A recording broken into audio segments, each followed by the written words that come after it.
Good morning mga kaibigan, meron ako ngayon i-share sa inyo na kaalaman kasi gusto ng may-ari na bumili sa daw ang kanyang motor kasi ang sabi niya, ba't ganyan motor ko hindi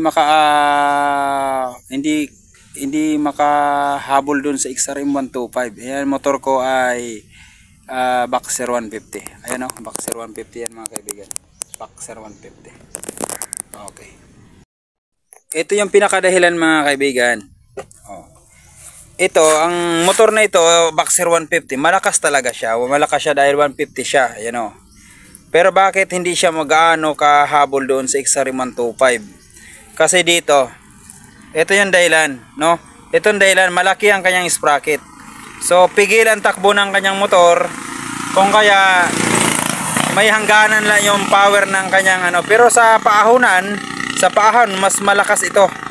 Kung matinding paahon ang daan, iiwanan niya yung XRM125. Pero sa mga highway, sa mga street lang na mga daan o hindi masyado paahon, talo ito, maiiwan ito kasi nga dahil dito sa kanyang sprocket.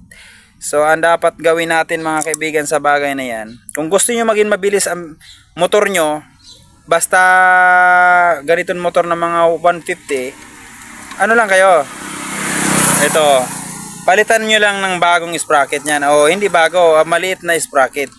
Kung ito ay 45, lagyan nyo ng mga 38 o kaya 36. O dahil 150cc ito, pwede rin ang 34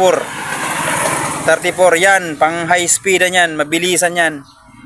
O, kaya mo nang habulin, bibilis na yan at hindi napigil ang takbo ng iyong motor.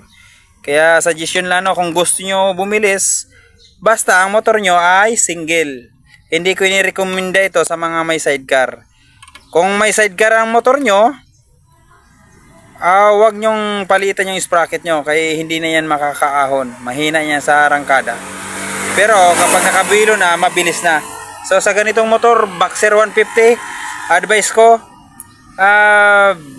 gawin yung pag single, gawin yung 36, andyan pwede yan, mas mabilis yan, hindi na yan uugong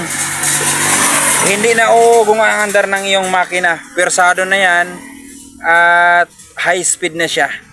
Kaya maraming salamat sa panonood at sana mayroon kayong matutunan. Gawin nyo yan, mas okay yan.